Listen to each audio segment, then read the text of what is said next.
Alright, so Andru okkasari just one group photo, let me stand for it.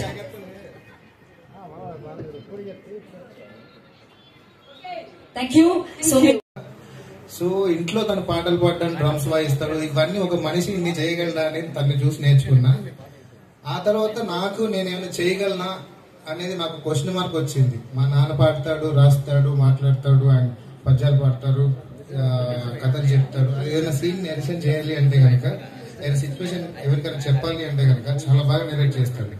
అది నాకెందుకు రాదు అని చెప్పి నేను ట్రై చేశా. అక్కడి నుంచి మొదలైంది. అది నాకు ఒక బీజం లాంటిది. సో రైట్ నౌ ఒక చిన్న మొక్కలాగా ఉంది. అంటే నేను వృక్షం అవ్వడానికి టైం పడుతుంది. సో ఖచ్చితంగా అవుతుంది. మూల కారణం మాత్రం మా నాన్నగారే. Is like my role model. Thank you so much నాన్న. అండ్ మా బావగారు కూడా నన్ను ఎప్పటికీ సపోర్ట్ చేస్తారు. మా